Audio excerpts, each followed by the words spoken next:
సంవత్సరాల తరబడి government job కోసం వేచి చూస్తున్నారా? కేవలం 8 నెలల్లో మీ కల నెరవేర్చుకోండి. వెంటనే కింది నెంబర్స్ కి కాల్ చేయండి. హలో నమస్తే, welcome to Suman TV. Operation Sindoor దీని గురించే అందరం కూడా మాట్లాడుకుంటూ ఉన్నాం. బట్ దీని వెనకాల మన ఇండియన్ ఆర్మీ ఎలా వాళ్ళు ప్రిపరేషన్స్ ఎలా చేశారు అంటే 14 days టైం తీసుకోవడానికి వెనకాల ఉన్న కారణాలు ఏంటి, అండ్ ఈ 14 daysలో వాళ్ళు గ్యాదర్ చేసిన ఇన్ఫర్మేషన్ ఏంటి, వాళ్ళు ఎలా ప్రిపేర్ అయ్యారు ఈ అటాక్ కోసం అనే దాని గురించి ఈ రోజు మనతో పాటు ఈ విషయం పైనే మాట్లాడడానికి మన స్టూడియోలో ఉన్నారు. మన ఇండియన్ ఆర్మీకి ఒక 10 years పాటు సర్వీస్ చేసిన X Indian army soldier Madhu గారు. నమస్కారం అండి. నమస్కారం మేడం. ఇప్పుడు మనం 9 టెర్రరిస్ట్ ప్లేసెస్లో అటాక్ చేసాం. అవును. సో ఇలా అటాక్ చేయాలి అంటే మెయిన్గా as an like army soldiers కానీ లేదంటే ఇండియన్ ఆర్మీ కానీ ఏ విషయాలు ప్రిపేర్ అయ్యి ఉండొచ్చు అంటారు, లేదంటే ఏ విషయాలు ప్రిపేర్ అయ్యి ఉండాలి యాక్చువల్లీ? అది వారైనా ఒక చిన్న ఆపరేషన్ అయినా ఒక్క శత్రువుని చంపాలైనా 100 మంది శత్రువుల్ని చంపి వాళ్ళ బంకర్లు ధ్వంసం చేసి వాళ్ళ స్థావరాలు ధ్వంసం చేయాలన్నా మనకు ఒక పక్కా ఇన్ఫర్మేషన్ ఉండాలి. Correct. That is called intelligence. Exactly. So అది ఎంత పక్కాగా ఉండాలి అంటే మనం చేయబోయే అటాక్ సామాన్య ప్రజలకు ఇబ్బంది కాకుండా, అక్కడ ఉన్నటువంటి ఏ రకమైన ఇష్యూ అంటే ఏ రకమైన లా అండ్ ఆర్డర్ డిస్ప్యూట్ కాకుండా, అంతర్జాతీయ న్యాయస్థానంలో మన మీద అభియోగాలు మోపకుండా కేవలం టెర్రరిస్టులు మాత్రమే టార్గెట్ చేసే విధంగా మనకు వారిపై దాడి చేయవలసి ఉంటుంది. ఓకే, అంటే అందుకే ఈ 14 days టైం తీసుకున్నారంటారా? ఎగ్జాక్ట్లీ అనుకోవచ్చు. అంటే మనకు ఇప్పుడు పాక్ ఆక్రమిత కాశ్మీర్ ఏదైతే ఉంటుందో, పాక్ అడ్మినిస్ట్రేటివ్ కాశ్మీర్ ఏదైతే ఉంటుందో, అక్కడ మనకు టెర్రరిస్ట్ స్థావరాలు ఉన్నాయి. అక్కడి నుంచి వాళ్ళు ట్రైనింగ్ పొంది మన మీద వాళ్ళు ఎప్పుడు అటాక్ చేస్తున్నారనేది ఒక మన రా ద్వారా తెలిసినటువంటి ఇన్ఫర్మేషన్. ఓకే, మరి మన దగ్గర పక్కా ఇన్ఫర్మేషన్ ఉందా? ఉంటే దాని రిఫరెన్స్ ఏంటి? వాళ్ళు ఏ రేంజ్లో ఉన్నారు? జనజీవన స్రవంతికి దగ్గరున్నారా, దూరం ఉన్నారా? వాళ్ళ సోర్స్ ఏంటి?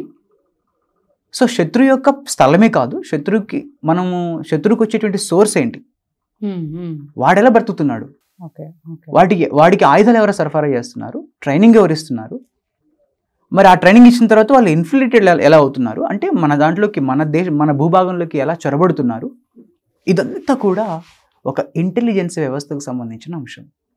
ఓకే, మరి ఈ ఇంటెలిజెన్స్ ఎవరు పనిచేస్తారు అంటే మనకు రా ఉంటుంది, research analysis wing, that is the most powerful intelligence bureaucracy in India. Okay, and దాంతోపాటు ఐబీ ఇంటెలిజెన్స్ బ్యూరో ఉంటుంది, ఇండియన్ ఆర్మీ ఇంటెలిజెన్స్ టీం ఉంటుంది, okay, local police intelligence team ఉంటుంది. ఈ ఇంటెలిజెన్స్ టీం అందరూ కూడా మనము ఎలా చెప్పాలి అంటే అది మనమే వాళ్లకు ఇంకా పచ్చిగా చెప్పాలి అంటే అక్కడున్న స్థానికులకి మనం ఏదైనా ఎర చూపించి అక్కడున్న విషయాలని మనము వాళ్ళ ద్వారా తెలుసుకుంటూ ఉంటాం. ఓకే, ఇది యాక్చువల్గా జెన్యూన్గా జరిగేది. మనం అదొకటైతే మన ఆఫీసర్లు, మన బ్యూరోక్రసీ సభ్యులు కూడా అక్కడికి వెళ్ళి మారువేషంలో వెళ్ళి కొన్ని సంవత్సరాల తరబడి అక్కడే ఉంటూ అక్కడ ఉన్నటువంటి సమాచారాన్ని వాళ్ళలో కలిసిపోయి అక్కడ ఉన్న సమాచారాన్ని మనకు చేరవేస్తుంటారు ప్రాణాలకు తెగించి.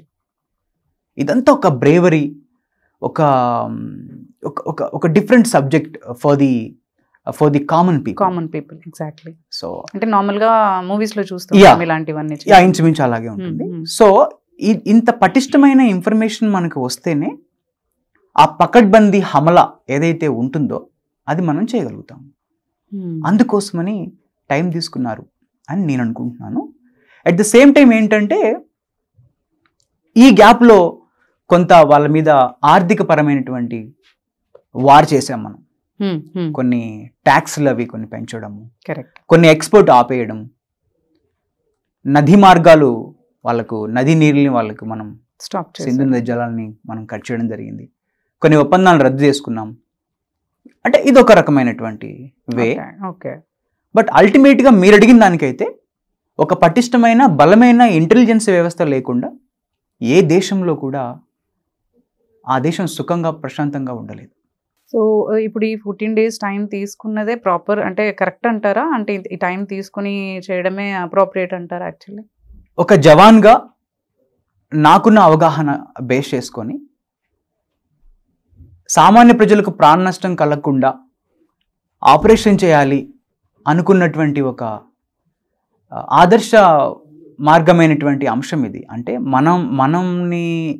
మనకు సామాన్య ప్రజలతో ఎలాంటి ఇబ్బంది లేదు, భారతదేశ ప్రజలకు పాకిస్తాన్ ప్రజలతో ఎలాంటి ఇబ్బంది లేదు. అక్కడ ఉన్నటువంటి స్థానిక గవర్నమెంట్ ఆ టెర్రరిస్టుల్ని పెంచి పోషించి మన మీదకి తోలుతుంది. కాబట్టి ఎవరైతే సపోర్ట్ చేశారో వాళ్ళని మనం ఆర్థికంగా కట్ చేశాము, ఎవరైతే పార్టిసిపేట్ చేస్తున్నారో వాళ్ళని మనం బాంబింగ్ ద్వారా వాళ్ళని కట్ చేయాలనేటువంటిది ఈ ప్లాన్. It's good. బట్ ఇంకా బెటర్గా మన ఇంటెలిజెన్స్ ఇంకా టూ పాస్ట్ ఉండి మన మీద ఎప్పుడైతే హమ్లా జరిగిందో April 22 I think, right, April 22 రోజు మన మీద ఎప్పుడైతే హమ్లా జరిగిందో ఆ 24 to 48 అవర్స్లో వాళ్ళని మనం వేసి ఉంటే రిజల్ట్ ఇంకొంచెం బాగుండేది. ఎందుకంటే ఈ గ్యాప్లో వాళ్ళు చదువుకుంటారు. ప్లాన్ ఏ ప్లాన్ బి ఉంటుందండి ఎప్పుడు కూడా ఎస్కేపర్కి. మనల్ని కొట్టిన వాళ్ళు మన యొక్క రిటాలియేషన్ని వాళ్ళు పసిగడతారు. So plan A plan below ఉంటారు. వాళ్ళు చదువుకోకముందే మనం వాళ్ళ మీద వేసి ఉంటే వాళ్ళు ఎవాక్యువేట్ చేయకముందే if we have done that కొంచెం రిజల్ట్ బాగా ఉండేది అనేది నా అభిప్రాయం అండి. ఓకే. సో ఇప్పుడు ఈ హెడ్ క్వార్టర్స్లో మనం అటాక్ చేసినప్పుడు మెయిన్ టెర్రరిస్ట్ని అటాకర్స్ని ఏమన్నా మనము డెమోలిష్ చేసామని అంటారా? అసలు యాక్చువల్లీ ఇప్పటి వరకు అయితే ప్రాపర్ ఇన్ఫర్మేషన్ అయితే రియల్గా లేదు. జెన్యున్గా చెప్పాలి అంటే అన్నీ కూడా ఎవరికి నచ్చినట్టు వాళ్ళు చెప్తున్నారు. ఏదో వాళ్ళ బంధువులు పేరేంటి మసూద్ అజార్ వాళ్ళ బంధువులు చనిపోయారని, కొన్ని ఛానల్ అయితే మసూద్ చనిపోయాడని చెప్పేసి చెప్తున్నారు. సరే, అది ఏది ఏమైనప్పటికీ మన ఇంటెలిజెన్స్ టీము మన ఆర్మీ మన వ్యవస్థ దాన్ని త్వరగానే మందు పెడుతుంది. బట్ దానికంటే బిఫోరు ద మెయిన్ లీడర్స్ ఎవరైతే ఉన్నారో వాళ్ళు అంత ఈజీ కాదండి. ఎందుకు? వాళ్ళు ఫస్ట్ ఆఫ్ ఆల్ ఆపరేషన్లో పార్టిసిపేట్ చేయరు, బంకర్లో దాక్కోరు. ఓకేనా? వాళ్ళు బంకర్లో దాక్కోరు. వాళ్ళు పెద్ద పెద్ద నగరాల్లో ఉంటారు. వాళ్ళంతా కూడా పెద్ద పెద్ద నగరాల్లో మారువేషంలో తిరుగుతారు. ఓకే. సో వాళ్ళని మనం పట్టుకోవాలి అంటే we need more analysis and more intelligence than we had and we have now. Okay. So వాళ్ళు ఆపరేట్ చేసినప్పుడే ముందుకొచ్చి వాళ్ళ ఎవరైతే వాళ్ళ సబార్డినేట్స్ ఉంటారో వాళ్ళకు వీళ్ళు ఆదేశాలు ఇవ్వడం జరుగుతుంది. అంటే ఇప్పుడు మీరు అన్నారు ముందే మనకి ఇవి ఆల్రెడీ అందరూ ఎవాక్యువేట్ అయిపోయి ఉంటారు అని అంటున్నారు. అంటే ముందే వాళ్ళకి ఇన్ఫర్మేషన్ వెళ్ళిపోతుందా అండి ఇలాంటి ఏమైనా అటాక్స్ జరుగుతాయని చెప్పి తెలిసినప్పుడు వాళ్ళకి? ఇది ఎలా ఉంటుంది అంటే దెబ్బ తగిలిన పాము టైప్ అనమాట. ఇది ఒకసారి పాముకు దెబ్బ తగిలితే మళ్ళీ ఆ రూట్లో అది వెళ్ళదు. సో మనము వాళ్ళ మీద సర్జికల్ స్ట్రైక్ చేసాము. కరెక్ట్. వాళ్ళకి అది మంచి అనుభవం ఉంది. వాళ్ళకి మంచి అదొక లెసన్ లాంటిది వాళ్ళకి. Correct. So Indian intelligence team ఎంత పటిష్టమో మనం ఎంత లూజో ఎంత టైటో కూడా వాళ్ళకి తెలుసు. ఎందుకంటే మన మనుషులు అక్కడ పనిచేసినట్టు వాళ్ళ మనుషులు మన దగ్గర కూడా పనిచేస్తారు. మనలోనే ఉంటారు. I'm telling truth. అది ఇందాక అన్నారు కదా, మన హైదరాబాద్ లో కూడా ఉంటారు. ఐఎస్ఐ తీవ్రవాదులు ఎవరైతే ఉన్నారో అదేంటంటే స్లీపర్ సెల్స్ లాగా ఉంటారు.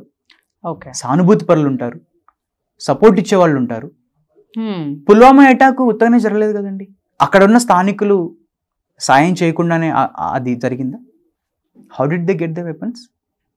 How did they cross the borders?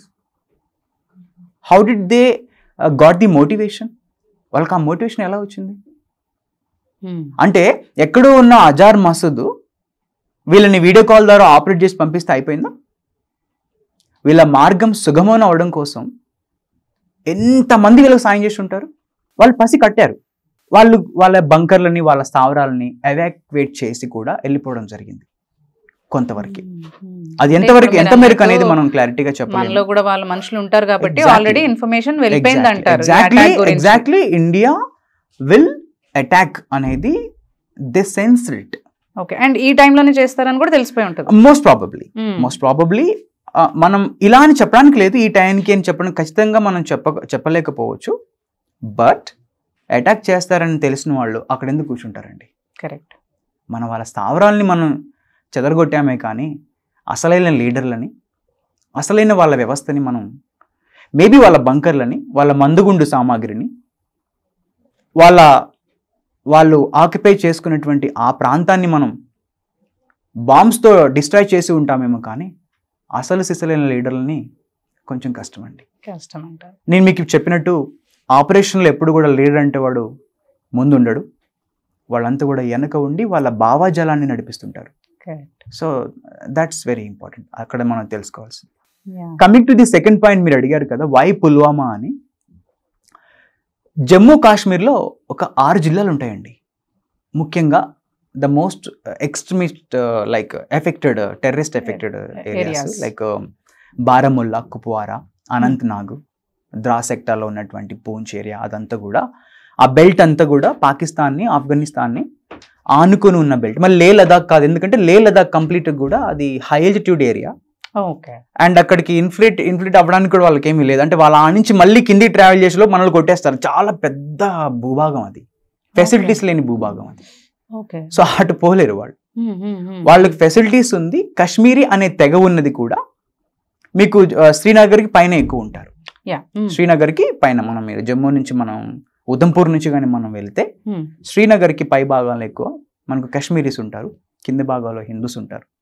Okay, so యాక్చువల్గా పుల్వామా అనేది ఒక 10 ఏళ్ల క్రితం, నేను 2007, 8, 9 ఆ టైంలో అక్కడ ఉన్నప్పుడు, నేను రాష్ట్రీయ రైఫిల్స్లో పనిచేసినప్పుడు అనంతనాగ్లో నేను పనిచేశాను. 6 రాష్ట్రీయ రైఫిల్స్. ప్రతి రెజిమెంట్కి ఒక జ్యుడిక్షన్ ఉంటుందండి. లైక్ ఇక్కడ స్థానికంగా పోలీస్ స్టేషన్స్కి ఎట్లా జ్యుడిక్షన్ పరిధి ఉంటుందో ప్రతి రెజిమెంట్కి ఒక జ్యుడిక్షన్ ఉంటుంది. మా జ్యుడిక్షన్ పరిధిలో మేము చూసింది ఏంది అంటే, అప్పుడప్పుడే జమ్మూ, ఇటు మన పుల్వామా ఏరియా, వైష్ణోదేవి వెళ్ళే ఏరియా అప్పుడప్పుడే కొంచెం కొంచెం అటు తగ్గుతూ, అంటే అటు టెర్రరిస్టులు పోవడం తగ్గించారు. ఎందుకంటే టైట్ చేసాం అనమాట. ఎందుకు, దానికంటే కొంచెం కింద దిగితే ఏరియా ఎవరిది మళ్ళీ మందే. సో వాళ్ళకి అది అనువైన ఏరియా కాదు. మీరు ఇక్కడ అర్థం చేసుకోవాలి. ఎంటర్ అయ్యారంటే ఇంకా మన కంట్రోల్లో ఉన్నా. సో ఈసారి వాళ్ళని తెలివిగా ఏం చేశారంటే, అసలు టైట్ ఉన్న చోట మనం కొట్టకూడదు, ఇక్కడ ఎక్కువ మంది గస్తీలు కాపలాలు కాస్తున్నారు, ఈసారి మనం అక్కడ ప్లాన్ చేద్దాం అని చెప్పేసి వాళ్ళు పుల్వామాని ఎంచుకున్నారు. The very tourist place. అది వాస్తవానికి మనం కరెక్ట్గా అబ్జర్వ్ చేస్తే వాళ్ళు వచ్చి అటాక్ చేశారు, కానీ ఒక్కసారి మనం ఊహించుకుంటే వాళ్ళ ఐఈడి బ్లాస్ట్ కానీ, గ్రానైట్స్ కానీ, ఇంకేదైనా మానవ బాంబుల రూపంలో వచ్చి ఉండి వాళ్ళు చేసి ఉంటే అది చాలా పెద్దగా జరిగేదండి. మన సెక్యూరిటీ ఫోర్స్ ఏమనుకుంటుంది, మన ఇంటెలిజెన్స్ వ్యవస్థ అక్కడ ఏమనుకుంటుంది అంటే, this is a peace area, మనం దాన్ని సస్పెక్ట్ చేయము, అంతే కదండి. సో అలా సస్పెక్ట్ చేయని ప్లేస్ని వాడు టార్గెట్ చేసి రెకీ చేసి అక్కడ ఉన్నటువంటి స్థానిక మనుషుల యొక్క హెల్ప్ తీసుకొని మన భారతీయుల మీద, టూరిస్టుల మీద అటాక్ చేయడం జరిగిందండి. దానికి అది మెయిన్ రీజన్, వాళ్ళు అలా ఎంచుకోవడానికి రీజన్ అది.